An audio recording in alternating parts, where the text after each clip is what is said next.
Kagame wigize umuvugizi, wigize imana, wigize umurengezi w'aba, sinzi niba ari uwa jenoside cyangwa niba ari uw'abacikacumu, kuko kuri we biratandukanye. Jenoside ni imvugo, ni imyumvire kuri we igomba kubahirizwa, uko igomba kuvugwa, uko igomba uko bagomba kwibuka, uko bagomba kubahiriza inzibutso, uko bagomba gushyiramo amagufa, uko bagomba kuyuhagira. Ngiki cyo jenoside bivuga. Kuri bo abacikacumu ntacyo bavuze. Mu by'ukuri rero ubundi nk'uko ubizi, abadiktateri bose bagira bagira impamvu yo gushaka kuguma ku butegetsi. Swati n'abaturage babibasabye, swati ni ikibazo cy'umutekano, kuko igihugu kitagira umutekano kitabafite, barabanza bakigira unique, bakaba bo bonyine, nta wundi muntu wamusimbura. Ibyo ariko abandi badiktateri akenshi hari igihe binaherekezwa. Nibuka ku bwa Habyarimana iyo yamaraga gutorwa, ubundi abafunze baravugaga, babaga bazi yuko wari ufunze burundu aza gushyirwa ku myaka 20 wari ukatiye urwo gupfa aza gushyirwa kuri burundu. Nibwo yatangaga imbabazi. Kagame we no gutorwa kwe agiye kurinda iyo jenoside, atangira gahunda ye ya mbere iba gutoteza abaresikape, kwica, gutoteza ku umuntu wese yumva ko yabangamira bwa butegetsi bwe. Kandi ntibisaba ko biba biri gushyirwa mu ngero, gusa biba ari ibyo we yishyize mu mutwe. Muri make rero, baba abaresikape, baba n'abandi banyarwanda bari mu kaga. Kagame nta muntu avugira jenoside, amagufa, wavuze nabi wayise jenoside Rwanda aho kwita jenoside Tutsi. Aho ngaho nayibuka ikigaragambya, wagiye mu rwibutso atitwaye uko bagomba kwitwara iyo bagezemo. Ni ibyo ngibyo, ibye ni ibintu gusa byo kubeshya rubanda. Nta muntu uri mu kaga nk'abacikacumu, kuko nk'uko tubizi, kuva yafata ubutegetsi ikintu cya mbere yakoze muri gahunda ye ni ukugenda yerimina umwe mu baresikape, kandi ahereye ku bakomeye. Uzi iyicwa rya Kabera hashize imyaka, uzi n'abandi bacikacumu bagiye bicwa. Reba igihe cya Rwigara, reba Rwabukamba. Ni aragenda yica, ariko noneho ku buryo buri selectif, agenda yica abakomeye, abakavugiye abaresikape, abatunze imfubyi zitagira ingano. Abo bose ari kugenda asa n'ubagara.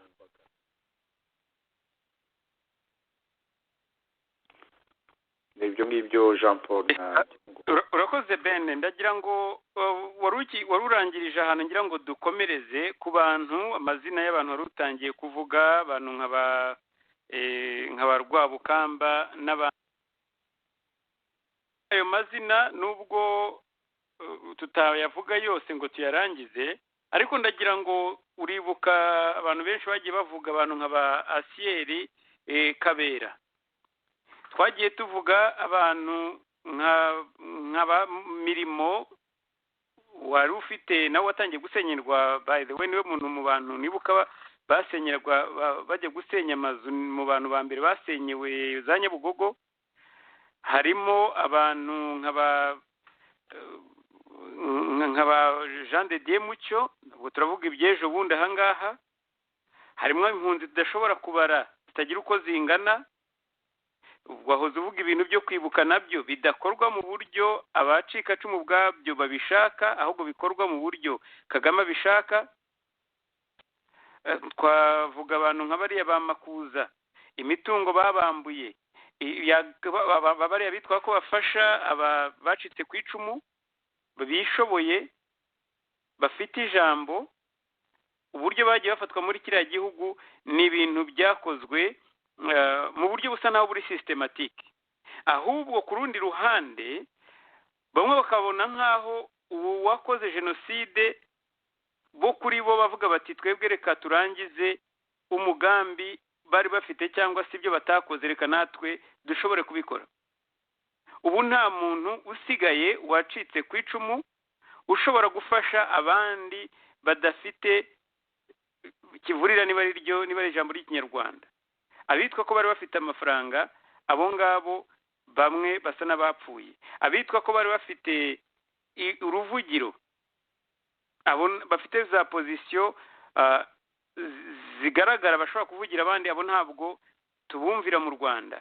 Abahari kandi koko barahari, ariko basa naho babaye abavugizi ba Kagame, sinavuga ko ari n'aba FPR. Ben biriya abantu benshi ntibashobora kubyumva. Iyo umuntu aba afite akababaro nk'akariya, bakaba bamwe bakavuga, ariko hagera kugira ngo bahagarare ku kintu nk'icyo ngicyo bemera bagatinya. Bamwe bakavuga bati ntabwo muzi biri ahangaha, inkota ya Kagame irarisha ahangaha, ntabwo wagira icyo uvuga. Ubuzima nka buriya bwo ubugereranya ubona bumaze iki mu gihe ubona abantu baguca mu myanya y'intoki? Ntabwo nibagiwe umuntu iribagiza ejo bundi wo ku Kicukiro baziritse. Biriya bintu ntabwo njyewe njya nshobora kubyumva, ukuntu abantu babonye ikuzimu, bazi ko n'ubundi baho bagarukiye ari ku buce, ariko bakaba badashobora no kuvuga bati n'ubundi ntacyo tutabonye, reka duhagarare kuri ibi turengere bakeya basigaye. Ibyo byo niba ari ubwoba cyangwa se niba ari ukuyoboka, ubifata muri uruhe rwego Ben? Jewe Jean Paul iteka mbifata mu rwego rwa ya ndwara bajya bavuga ngo bita syndrome de Stockholm, aho umuntu kubera kuba abuze igihe kirekire bigeraho akiyatasha kumwabuza. Abarescape kuva jenoside byakwitwa ko icogoye, igihe Kagame atangaza ko yayihagaritse, nyoberwa nuko yayihagaritse, kuko njye mbona yarabaye ikarangira, n'udusigisigi ntashaka ko tugumaho. Abarescape bari bakwiriye kurezona, kuko turebye muri domene zose tureba abarescape bari bagerageje gusa nabo n'abazamuka mu gisirikari. Muzi ko hari bariya bantashamage ejo bundi watashye ataki bamugaruje nanone umuheto, niko navuga, niba kiriho simbizi.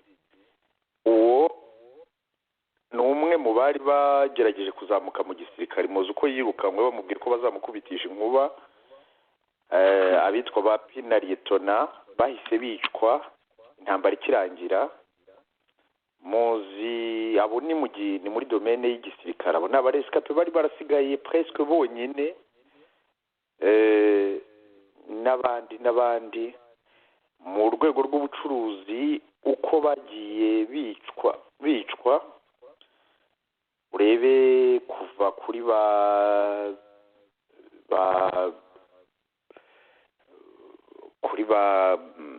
bariya ba Rwigara, bariya ba Rwabukamba nyine tuvuga, bariya bagiye bicwa ba Victor imbere,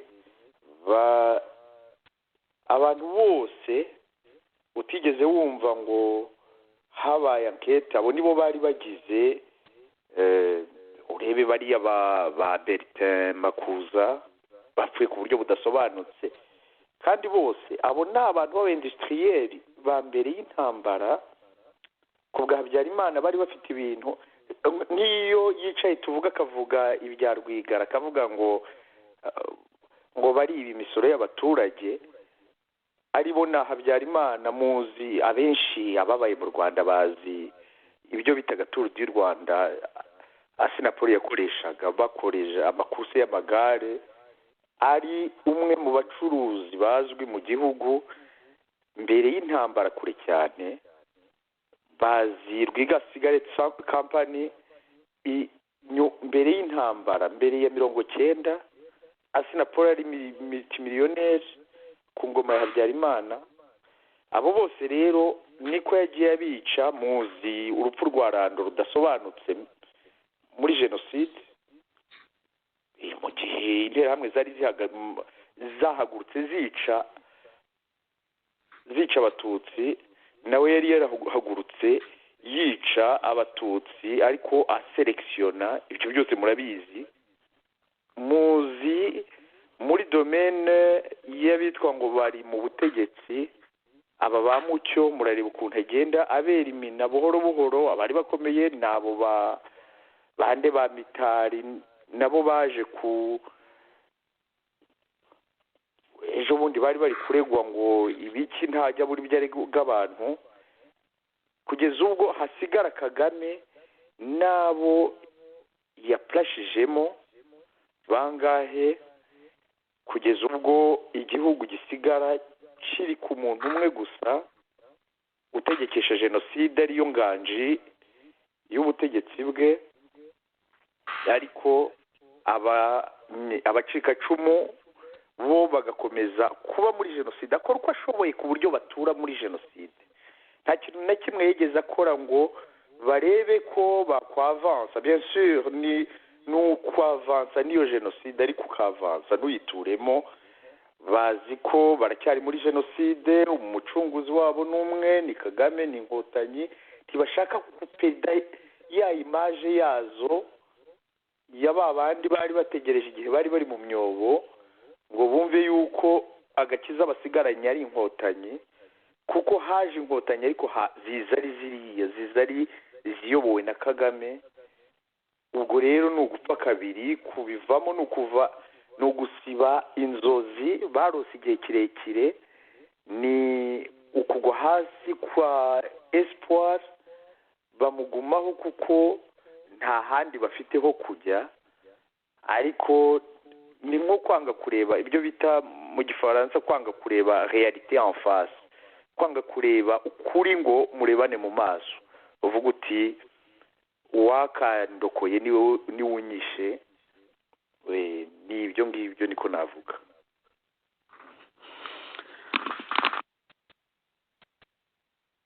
nagira ngo nkubwire bamwe mu badukurikiye, mu barimo bagukurikiye, barimo batwandikira bavuga bati ibi muvuga ni uko abantu batabyumva, ariko ni ibintu byagaragaye kuva kera. Umuntu aratwandikira avuga ati musubire n'inyuma murebe ukuntu babitangiye. Ati n'igihe Kagame yasangaga atazumvikana nabo muri 1994, abo bantu barapfuye.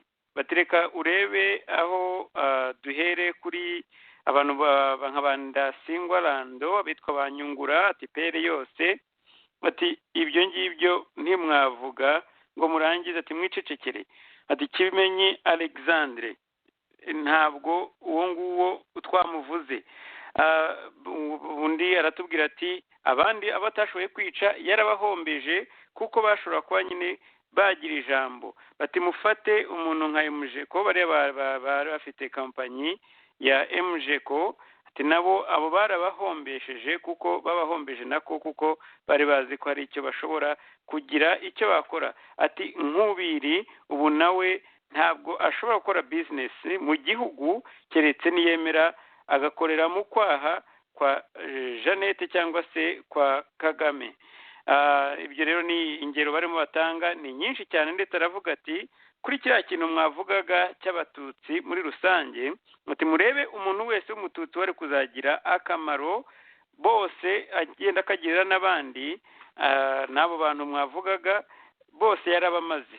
Batuhere kuri abitwa ba Nyombayire, abitwa ba Ambasaderi Kayitana, abantu bavuye i Burundi nk'abitwa ba Nyaruhirira Karegire ngo n'uwitwa Somayire, abitwa ba Mutangana, bose abo ngabo ngo bakaba ari ibikange. Ati mwibuke ba Mikona ba Rujugiro. Bati abantu bagitekereza ko Kagame koko ashobora kugira inshuti, abo nibo bakwiriye kubwirwa. hari windi ati witwa Padiri Vieko niwe wari ushinzwe kubakira nako ngo niwe wari ufite akazi ko kubakira abarokotse yarihaye akazi ko kubakira abarokotse kubera ko niwe yasangaga abo bantu batagira uruvugiro. Ati Gasakure na mukuru we Rutayisire Paul bareraga imfubyi zingana iki. Ben ayo nama kuru na n'uwitwa ngo Rwabukumba nawe uwo nawe ngo yabaga muri Kongo. Amazina ni menshi cyane, abantu batubwira ni benshi cyane, ariko hari uvuze ati ababikora bagitegereje yenda hari ko iyo discours Kagame avuga cyangwa se iyo narrative mbese ubu buryo avuga ko we ashobora kuba arengera abacitse ku icumu, ati nibo mukwiriye kubwirwa. Ndagira ngo usabe wowe abo bantu bagitekereza yenda hari bavuga bati uko byagenda kose dufite Kagame wahagaritse jenoside, nubwo ndi bugusubiza inyuma gatoya, ariko noneho biraruta reka tubane n'uyu nguyu. Ben tutararangiza ntaragusubiza ijambo, hari umuntu wanditse ikintu kiri icyo ntekereza ko ari icyangombwa cyane, aravuga atari ku bundi arenda avuga ko ashaka gusigasira cyangwa se ngo kurengera abacitse ku icumu. Ati noneho nta contradiction irimo, niba ubwiyunge ahora avuga ko bugeze kuri 90 ku gipimo cya 95%, ubundi bazabiki. Reka uheraho ngaho, ariko ureba noneho message je nifuza ko watanga cyangwa se nawe nk'umwe muri bo bacitse ku icumu, nagira ngo urebe koko nk'abo bantu bagitekereza ko narababonye bamwe iyo tuvuze muti ko amaze bacitse ku icumu, bamwe bajya hariya kuri kwa Kagame bagatangira kuvuga bati murabeshya, abantu barazira yenda ibyaha bakoze ibi nibi, ntibashobora kuba batekereza ngo bahurebe nk'iyi mibare cyangwa se amazina nk'aya ngaya tuba tuvuga n'abantu bari bakomeza kutwandikira baduha, bo bakumva ko hari kubera ko bivuzwe nanjye Jean Paul, bakumva ko bivuzwe na Serge, bakumva ko bivuzwe n'umuntu undi wese wo muri opposition, bati abana barwanya ubutegetsi. Ndagira ngo ibyo bintu gerageze kubitandukanya, niba hari icyo wavuga bakumva jewe navuga batakumva, gerageza twumve ubwo niba hari bashobora kumva ko icyo kibazo atari politike ahubwo ari kireba ubuzima bw'abantu no kureba ko bashaka koko gusibanganya umuntu wese ushobora kugira icyo yakora atanyuze muri Kagame cyangwa se ngo abimukoreshe uburyo abishaka. Nagira ngo gufata umwanya niba hari icyo wavuga kuri izo message abantu batwandikiye, ndetse n'abo bantu bamwe bacyumva kuko barahari yuko koko Kagame ari umukiza wabo cyangwa se ari umurengezi wabo. Ega Jean Paul utakumva ntiyanyumva, ntabwo ni amatwi ari mu rupfu ngo atumva, kuko abantu bagenda bapfa abandi babareba. Ujya kumva umuntu ati ariko nawe yamwishe biraboneka ko ari we, ariko se ko na ziriya nterahamwe n'ibyo ngibyo abacitse ku icumu babamo, n'ibyo ngibyo abatutsi benshi, ntabwo mvuga bose, ariko njyewe icyo nshaka kubaza abantu, harya no kuvuga ngo urwanya ubutegetsi, ko nawe uri umututsi, kuki urwanya ubwo butegetsi? Nuko ukunda kurwana, nuko njyewe ndanga niyo mvugo yo kuvuga ngo Kagame yahagaritse jenoside, mperuka ari twe twakomerekaga tujya kwevakiwa n'ubwo busa bwasigaye. Kagame sinigeze numva yaje ngo ajye kwiyemfiritira Nyamirambo bicika. Twe twarabikoze, kuki twarangije tukajya kurwanya leta ya Kagame? Kuki twebwe tutagumye? Baratwirukanye, hari igihe begeze kuvuga ngo twibye umuhindi, nako nabonye sinzi ikinyamakuru nigeze kubona kibisubiramo, uretse ko uwo muhindi atagira izina, niba ngo twaramwishe niba twaramwibye. Ariko kuki abantu bahaguruka bagafata iya mbere bakavuga bati nitandukanyije n'ubu bwicanyi, noneho ngiye kubivuga ku mugaragaro, kuguma muri 94 gusa no gutegereza Kagame utagira icyasha uza kundibera ngo ukanguke, wikubita urushyi ukanguke, uziyo uri kubona ibintu ukabona nka koshimari ukajya wirya urwara ngo urebe ko wakanguka. Bose nabo bakirya urwara kugira ngo barebe ko bakanguka bave muri izo nzozi, kuko igihe tugezemo ni igihe cya realite. Ni igihe Kagame ari kwica, Kagame ari kwiba ibya rubanda, Kagame ari gutoteza imfubyi n'abapfakazi, Kagame ari kwica agashimuta abagore yitwa ngo yashyize imbere.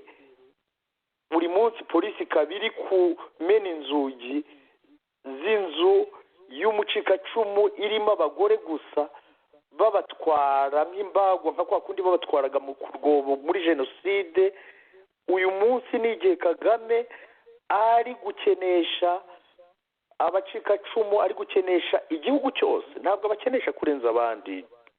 Ntugire ngo ndabavugira bonyine gusa, ndagira ngo mbwire bariya bamugumyeho, bariya batuye muri 1994 ariko mbere yo kurangira kw'intambara, babandi bari bategereje inkotanyi bazi yuko ari nk'Imana, bakanguke. Cyagiye cyararangiye, twaje gusanga Kagame yari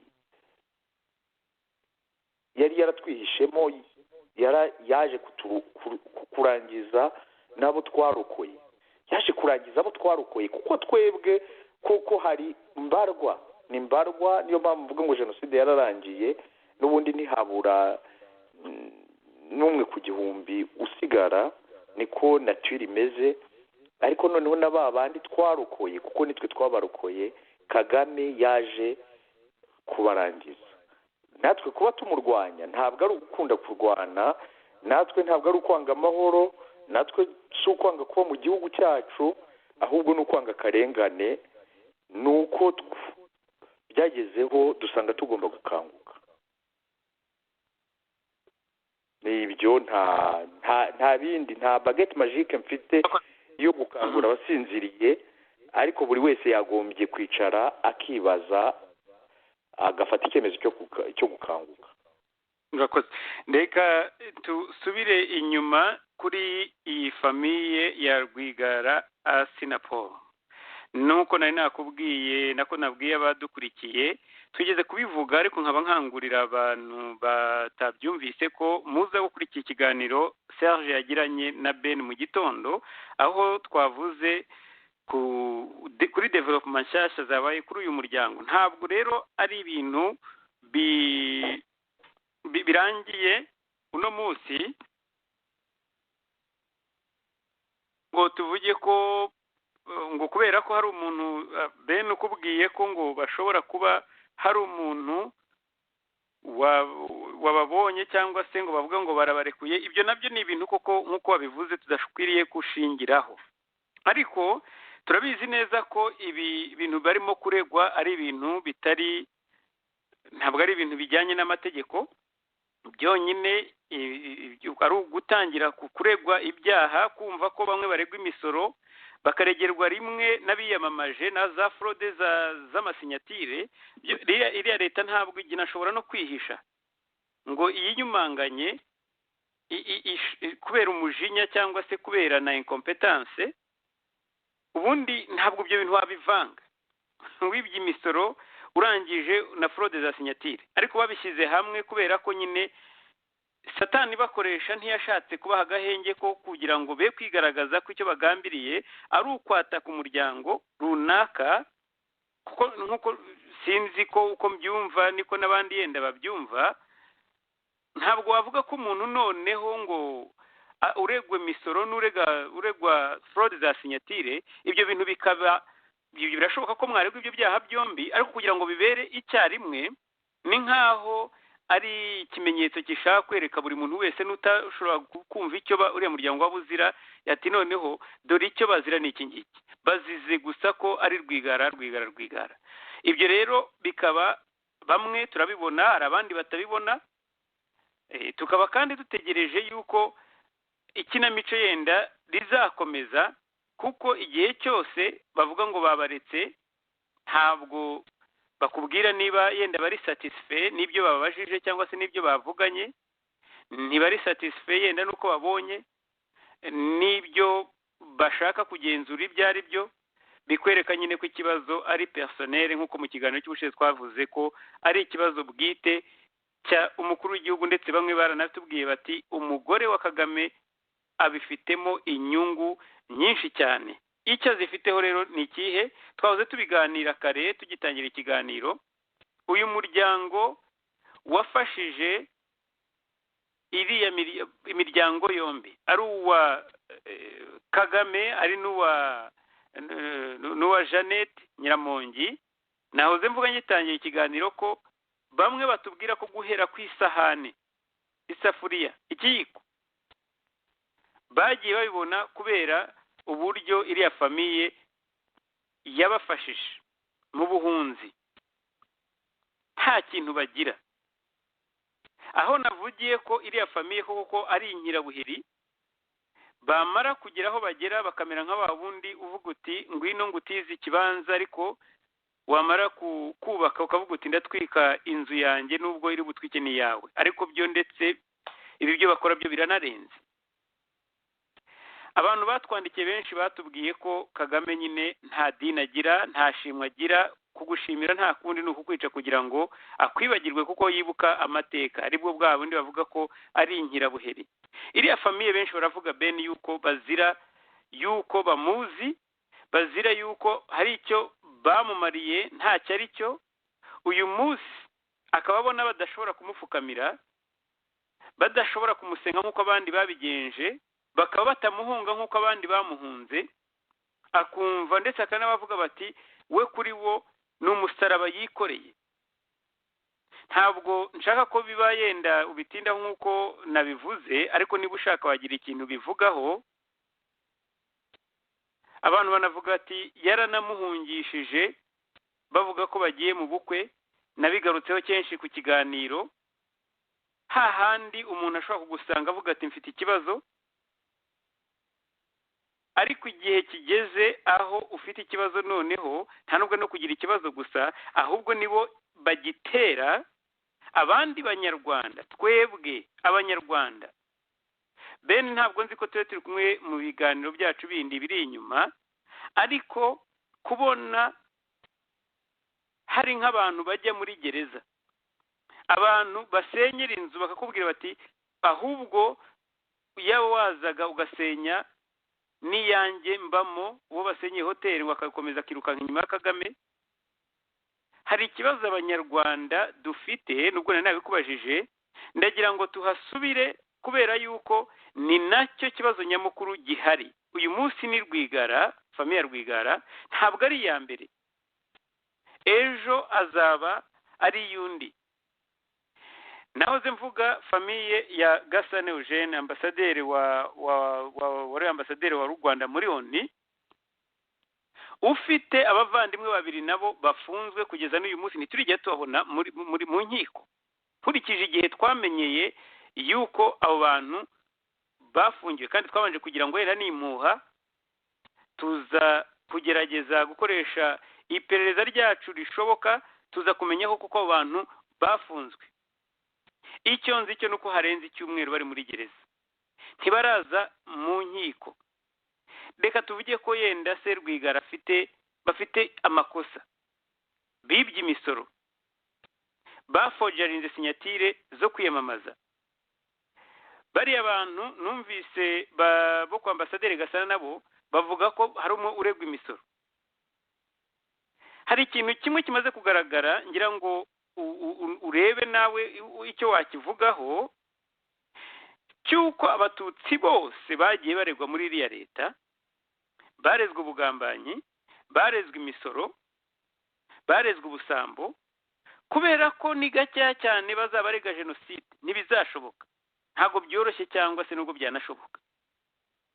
Ariko noneho abo bantu bavuga bati umuryango wo kwa ambasaderi Gasana bararegwa ibyaha batarigeze yenda banacuruza, na mushiki we wa Rwigara.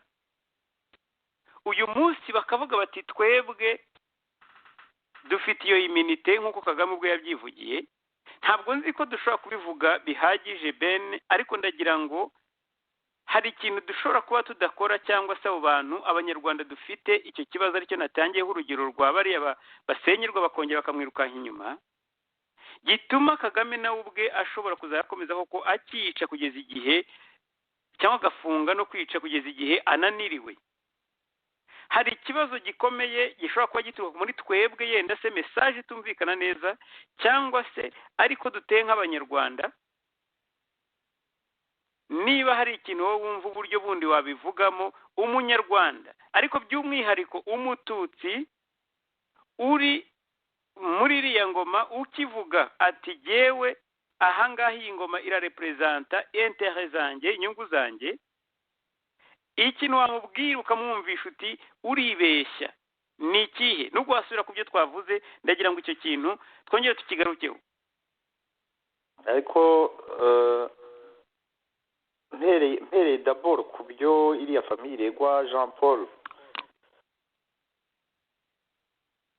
ibyo n'ibirego ni bya bindi bababuriye ibirego fete, nicyo gihe navuga ko kuvuga ngo Diane ngo hari amasinyature yakoresheje atariyo. None se niba hari amasinyature nyine byamuviriyemo kandidature ye kwangwa, ibyo ntibihagije? Mu masinyature 1,000 niba nta 600 babonye y'ukuri nk'uko babivuga,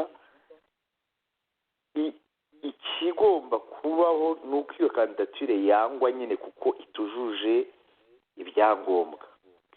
Ibindi byo gukurikiranwa n'ubutabera, kuzinduka baza kumushyira mu mapingu no kumugarura no kumusubiza mu mapingu bukeye, no kumugarura no kumusubiza mu mapingu bukeye, ibyo ngibyo byo ni ibintu. Uretse ko ibyo barega ngo icya mbere ngo yakoresheje lisite y'abantu niba irihe shyaka ngo riri mu gihugu, ngo kandi ngo atari lisite ngo y'abayoboke be, nk'uko mu Bisiyani yari yirepresence nk'umukandida wigenga, yashobora gutorwa n'abo muri FPR, yashobora gutorwa n'abo muri PSD, kandi nta nubwo ari we wajyaga gusinyisha. Icya kabiri, ibyayo byo kuvuga ngo yakoresheje abantu ibyangombwa by'abantu bapfuye, Diane ni ubika ibyangombwa by'abantu bapfuye. Aho ngaho baragenda bisubiramo, baragenda bakora ibintu bigongana n'amategeko, baragenda bica amategeko bari bashinzwe kurinda. Icyo ni icya mbere. Ikindi cy'imisoro bakomeje kuvuga, imisoro ivuka iyo famiye Rwigara yazamuye ijwi, bikagenda bikaba mu miliyari kugira ngo bagurishe ibyabo, nk'uko n'ubundi nta muntu ufite amafaranga afite umuzi mbere ya 1994 ugomba gusigara acuruza. Nta nubwo ari abaresikape gusa, ni abatutsi n'abahutu. Umuntu wese wari ufite amafaranga, izina ryari rizwi imbere y'intambara, rigomba kuvaho kugira ngo amateka ashingire kuri Kagame, nk'uko nakunze kubisobanura. Ariko ubundi turi mu bihugu bizi operateur économique icyo ari cyo, bizi abantu babeshejeho ekonomi y'igihugu icyo ari cyo. Ibihugu bibona biti uyu muntu aramutse afunze abantu bajya muri chômage bangana iki? Ni abantu magana. Ni ukuvuga ngo ni abantu bari batunzwe n'aka kazi, bashobora kujya muri chômage, bashobora kujya kuba abazunguzayi, abandi bari kwicwa na leta nanone. Ariko leta ya Kagame nta kibyo ngibyo biyibwiye, igomba kwica gusa, ibyo ntabwo birirwa babitekereza. Icyo ni ikintu giteye ubwoba, kumva abantu nka ba Makuza barinze bapfa, basigaye ari abashumba muzo biyororeye mu zabo, agasigara nta kintu na kimwe afite. Reba bariya ba Rwabukamba banahimbye ngo yiyahuye ngo kuko yari ari guhomba, aho Rwabukamba ahomba muri kiriya gihugu.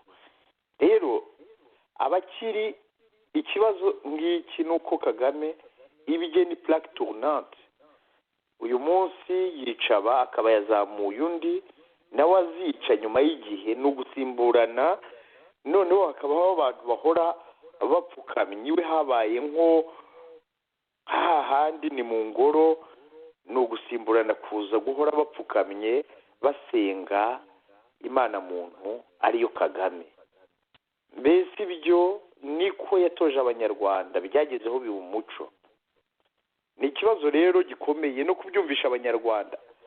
Ese kuki tugomba kuvuga ngo ni message yacu yabitumvikana? Abo bantu ko ari bo bari mu bibazo kuturenza, bakuturenza c'est trop dire. Natwe turi mu buhungiro, natwe turi hanze, ariko kuki hari ugomba kubwira undi?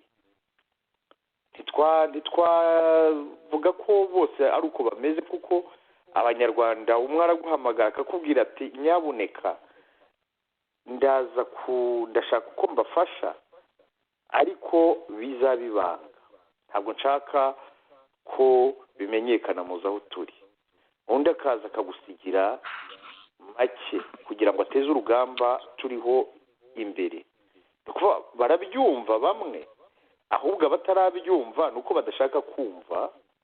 Abatarabyumva nabo bazajya bumva bibagezeho, ahari bazajya baprofita icyo gihe batijwe, nibucya banyazwe aba aribwo babona kumva.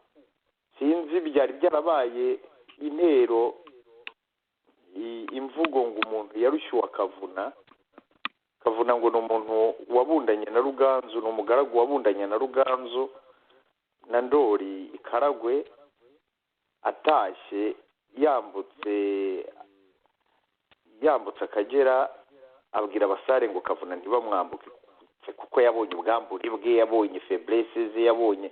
Nibyo rero wahoze uvuga ukuntu ahari Asinapoli yatunze umuryango wa Kagame igihe wari Bugande turi mu rugamba. Niba yarabikoze ubwo yabonye ubwambure bwabo, ikibazo ukibaza noneho we ko wenda ari icyo azira, abandi bose igihugu cyose kirazira iki?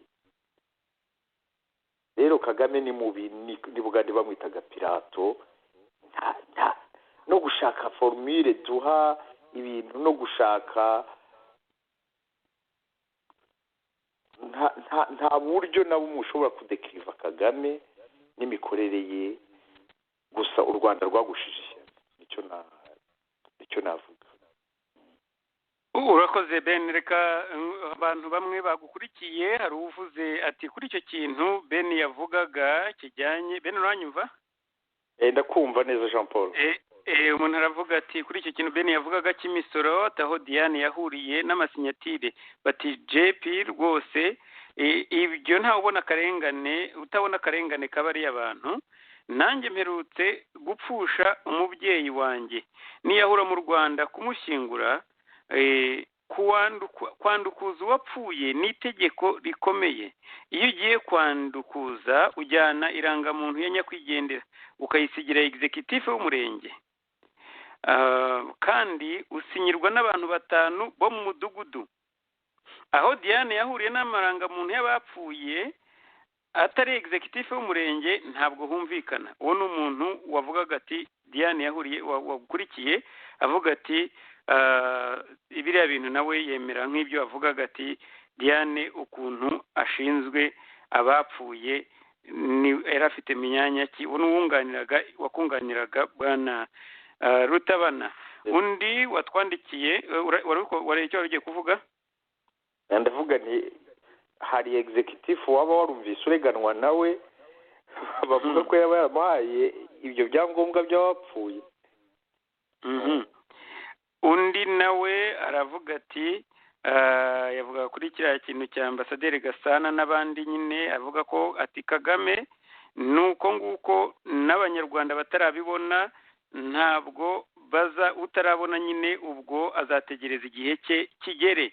Ati niba Kagame afite icyapfa na Nyiramongi nako niba Kagame na Nyiramongi ari cyo bapfa na Ambasaderi Gasana bene wabo barabashakaho iki?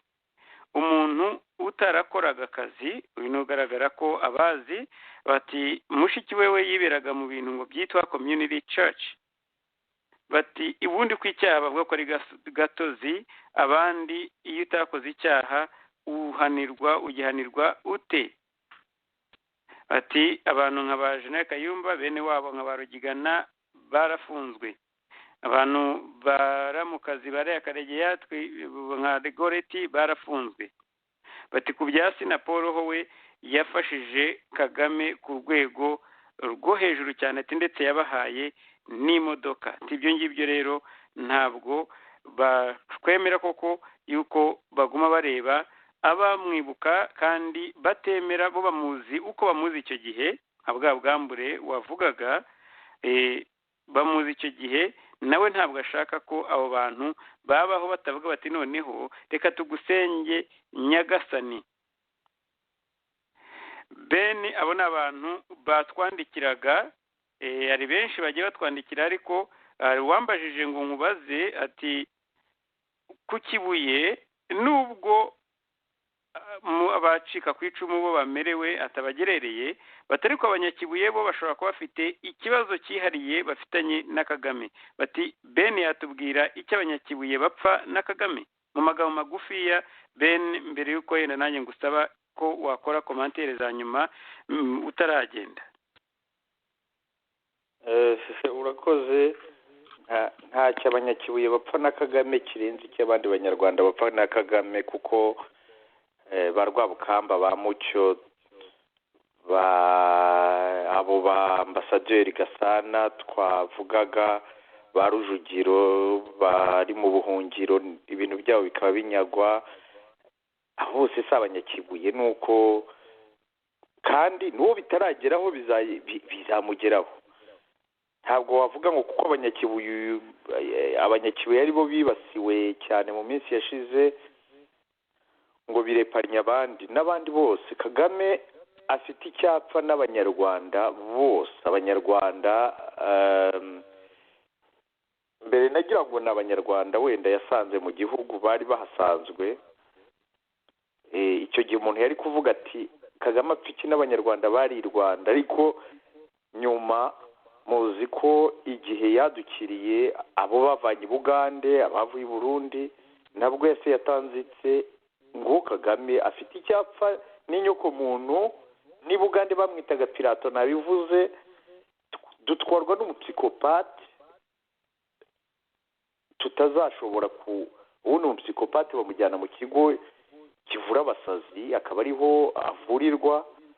Niba Kagame we bitanamurenze, ariko ntashobora kuvurwa kuko niwe ufite pouvoir, abandi bose nibo basazi, nibo bafite ibyaha baregwa, we ni muzima. Uzi ko abenshi abasazi baba biruka, akubwira ko abandi abamwirukankana ari bo basazi. Kagame rero ntawe uzamuboha. Kera abasazi twabonaga baboha, niwe uboha abandi. Nicyo kibazo. Abanyakibuye ni uko wenda hagiye haboneka bari bazwi. Navuze izindi kategori z'abantu bagiye bazamuka muri domene agakora uko ashoboye ngo abikize. Abaresikape ntabwo nageze muri muzike ngo mvuge ka yacu, mvuge ka yabariya ba Kizito. Nta muntu n'umwe ushobora kuzamuka w'umuresikape ngo Kagame ye kumubonamo menace. N'ibyo nta bindi. Si abanyakibuye ni abantu bose n'abanyarwanda. Urakoze Ben. Umuntu undi we aravuze ati nyuma ya Solidarite Kibuye Kagame yigeze gushyiraho komisiyo ishinzwe gukurikirana abanyakibuye na Cyangugu, ariko iyo yenda reka twe kuyikoraho komantere kuko turashyira umusozo w'iki gice cya mbere cy'ibiganiro byacu by'uyu munsi. Ariko mbere y'uko dusoza, Ben Rwigara Asina Paul, mbere y'uko aba ntabwo ari navuga ni umunyarwanda mbere ya byose, ni umunyakibuye nibyo, ariko uretse no kuba ari n'umucikacumu twibanzeho cyane, ariko ni n'umucuruzi, yari umucuruzi ukomeye cyane muri kiriya gihugu. Nta muntu utamuzi, haba ku bwa Habyarimana, haba ndetse no kuri iyi ngoma y'umwicanyi Kagame. Ndagira ngo tujye ku bacuruzi bandi, nabwo ni nka faso cyangwa se n'uburyo kugira ngo turebe abo bandi bo batekereza ko hari igihe yenda bavuga bati twebwe Kagame hari icyo dushobora gukora gitandukanye n'icyo Sinapoli atakoze. Yaracuruje muri kiriya gihugu ndetse yari afite n'ubushobozi budashidikanywaho, ariko reba ahantu amugejeje. Kagame ntiyigeze acuruza, cyakora yacuruje amagi, ariko ntabwo yigeze avanamo umusaruro ukomeye cyane ku buryo ntaho yageze. Ntiyigeze yenda yubakamo n'inzu muri ayo magi cyangwa se muri ubwo bunyobwa. Yewe n'abantu umwe barambwiraga bati niba mutegereje ikintu ku musazi nka Kagame, nuko namwe ubwanyu mudafite ubwenge. Bati kuko yaba ari umuntu ugira ubwenge, abazunguzaji bari abantu bafite amahoro ba mbere mu Rwanda, kubera ko ariyo nzira yaciyemo. Ubwenge buke bwe koko nanjye nunze muri uwo muntu bukagaragarira mu kuntu ashobora kwinjira ku ihoteli yuzuye abantu bubatse imyaka 3 cyangwa 4 cyangwa 5 y'ibyumba 300 cyangwa se 100 cyangwa se 150, akarara abantu babwira ati murara amanywa nijoro murimbura muyisenya, kuko ntabwo abazi ukuntu yubatse, kuko we ntabwo yigeze yubaka ikintu, ntiyigeze akora business ikura.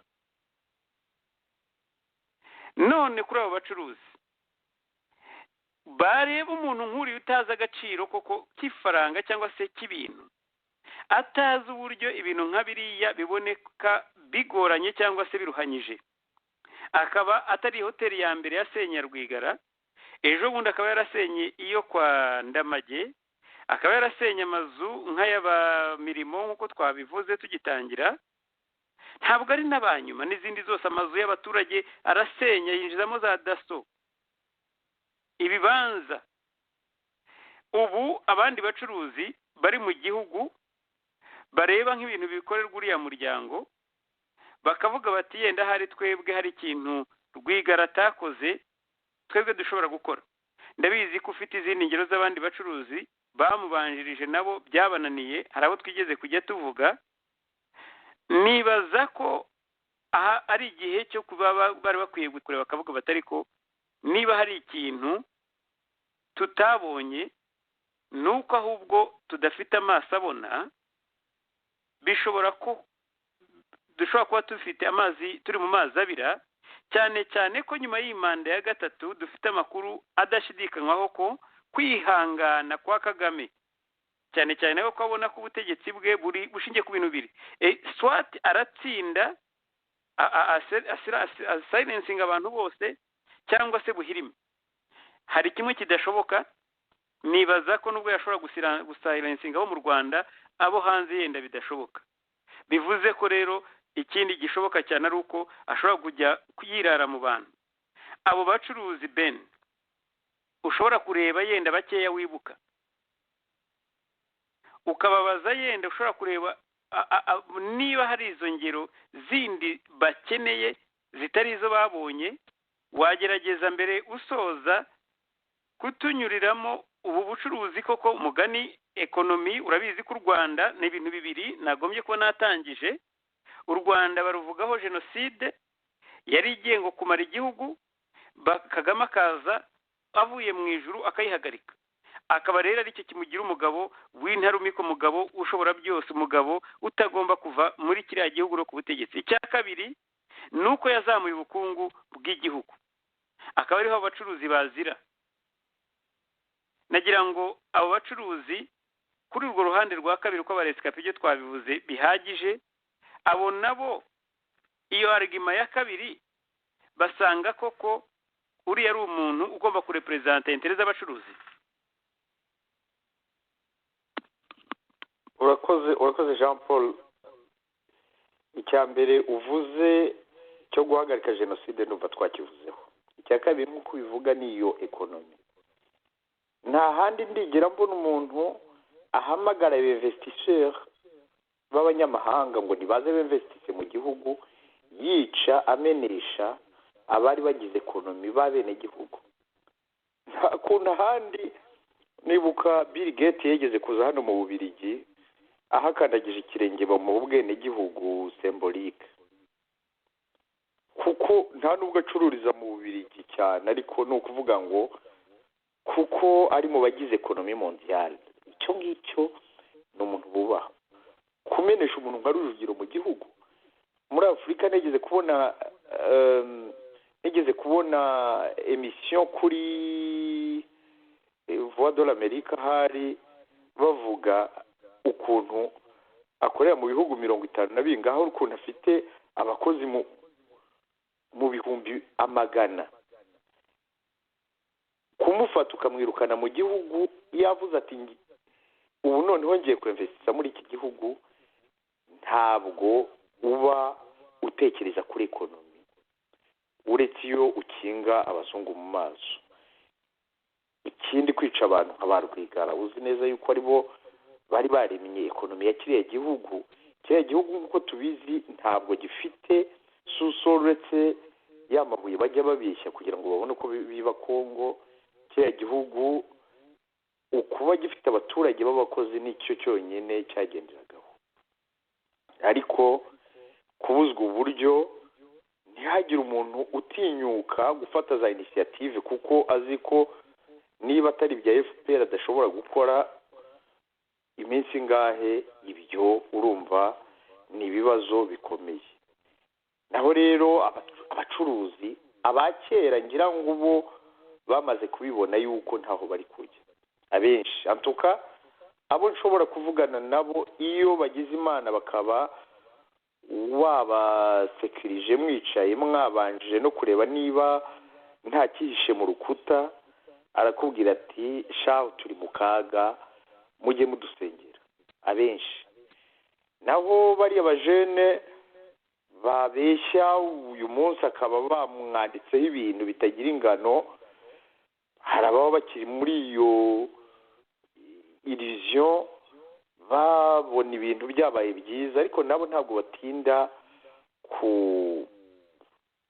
batinda kubona yuko ntaho bari, ntabwo batinda kubona ko ari abashumba nyine kandi baragiye izo batazagabirwamo.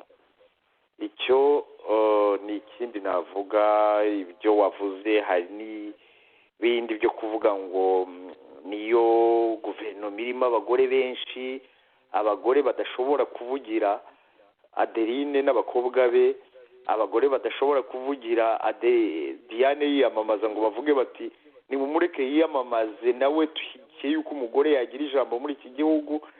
Abagore bashinzwe gutera ibuye uwo Kagame atunze urutoki, nta bagore azamura.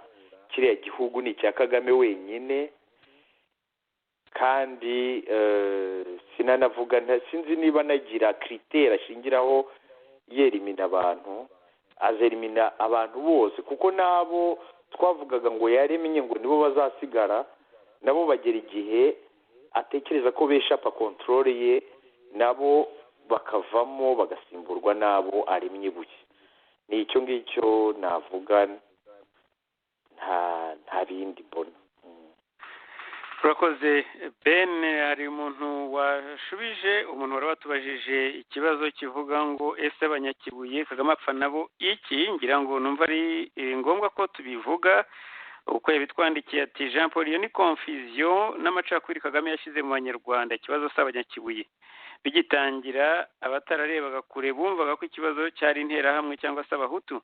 Bukeye babona abacikacumu barabadukiriye.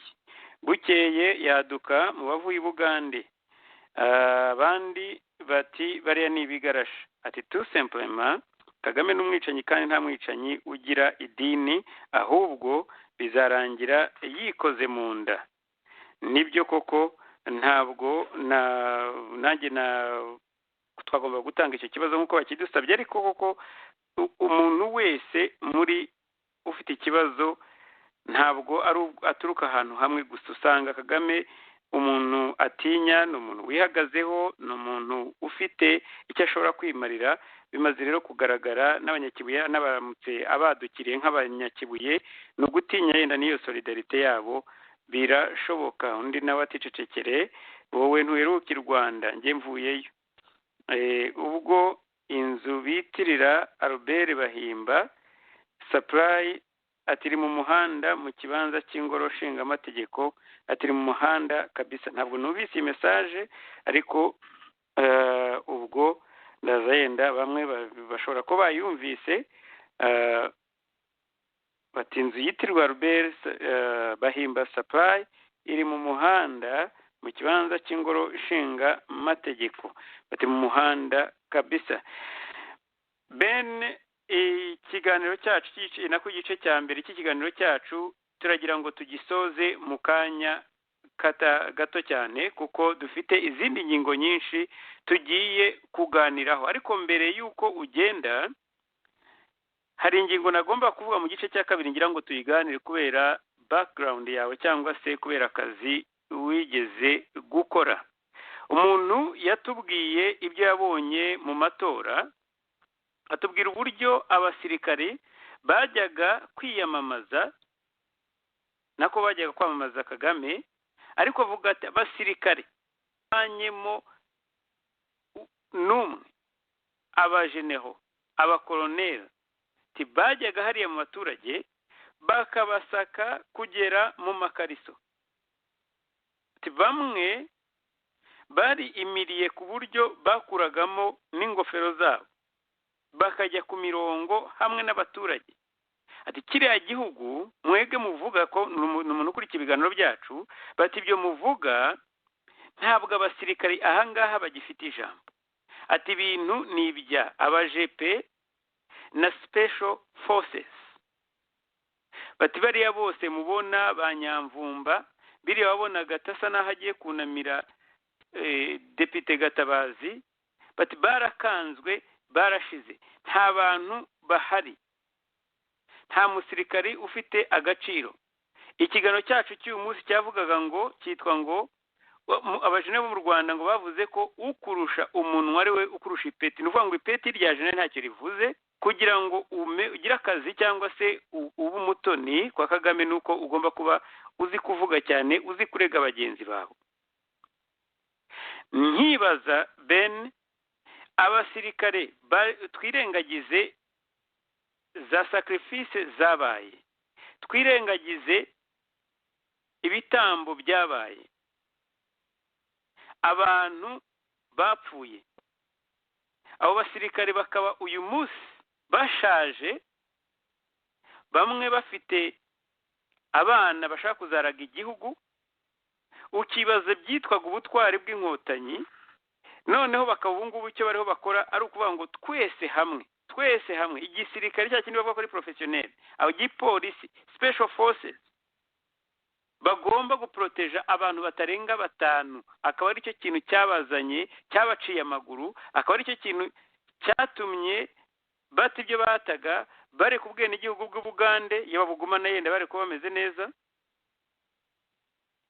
Abo bantu bakaba uyu munsi baruca bakarumira, igihe babona akarengane gakorerwa Abanyarwanda barahagurukijwe no gukarwanya.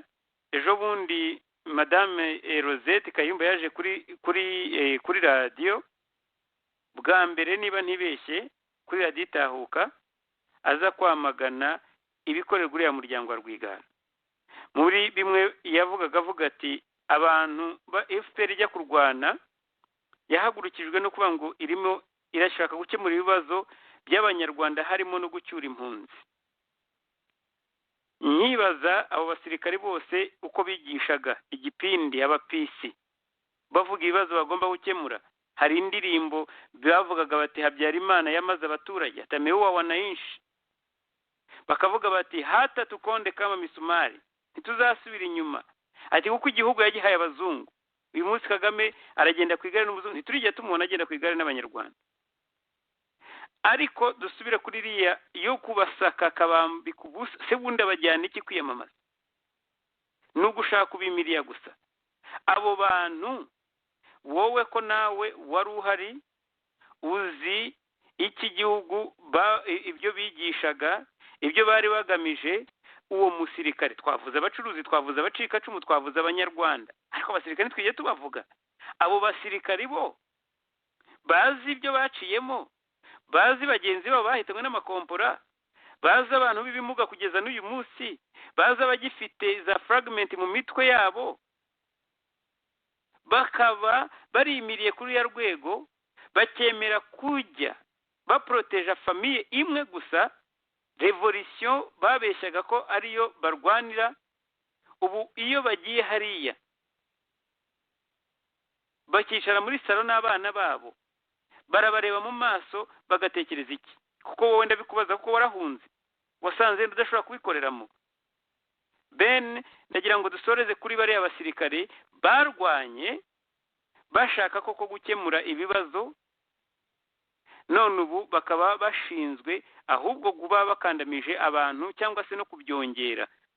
Abo bo ubabwira iki? Kuko ndabizi ko ejo bazaba bagukurikiye, niba hari n'abataraye bagukurikiye. Urakoze Jean Paul, jewe icyo gisirikare nakibayemo n'ibyo ndetse mu gitabo cyanjye naranditse, ni mbonye abantu bakandagira imirambo bikoreye utubati cyangwa amafrigo, namenye yuko revolution yari imaze kwavorta cyangwa yari yakuyemo inda. Revolution yapfuye umunsi twimira mu maraso, niko navuga. Kagame yimira mu maraso atagira ingano. Icyo ni ikibazo cya mbere. Ibyo rero uvuze by'abasirikari, nk'uko ubizi inkotanyi cyari igisirikare gikomeye.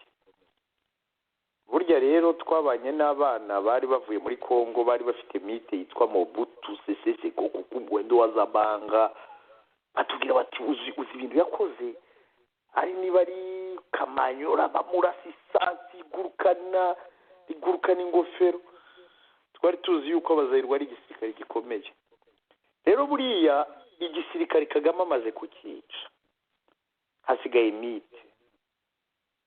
Kuko igisirikare umuntu, kuko wa mugana afite umunwa muremure, kuko azi guteranya, akaba ari we akaza igihugu ntigifite nyiracyo. Baza nkotanyi za mbere bakora uko bashoboye kugira ngo baziridikirize, bakora uko bashoboye kugira ngo babereke ko ntacyo bari cyo, ko hariho umuntu umwe, batazagira ngo hari icyo basangiye. Wa mugani wa Kagame ngo uravuga ngo ajya ku igare ry'abazungu ntajya kurya, yamaze kuvuga ati I'm not one of them. Ntabwo ari umwe nyine muri bo, ntabwo ari umwe mu banyarwanda. By'uruburaburizo yabapfa kuba umwe mu bazungu, kuko ntacyo apfana n'abanyarwanda. Abanyarwanda ni abagaragu be, yapfa gutwarwa n'uwadahatse. Ni Nyirabuheri, uriya mugabo ni Nyirabuheri, nako aracyaburwaye. Rero abasirikari bo agahinda kabo ndagaparitaja. Icyo ndaparitaja ni uguceceka kwabo, kuko sinzi wa wundi ngo Rwabugiri yatumye kujya kureba uko umuzungu Mamasha yaraje aramubwira ati hunga cyangwa uhonge. Nibaza abasirikare, abantu b'abagabo nzi nk'inkotanyi, nzi ku rugamba twarwaranye, ugasanga bahisemo bose guhonga, kandi bahongera umwanzi ng'umuhongera amarinka.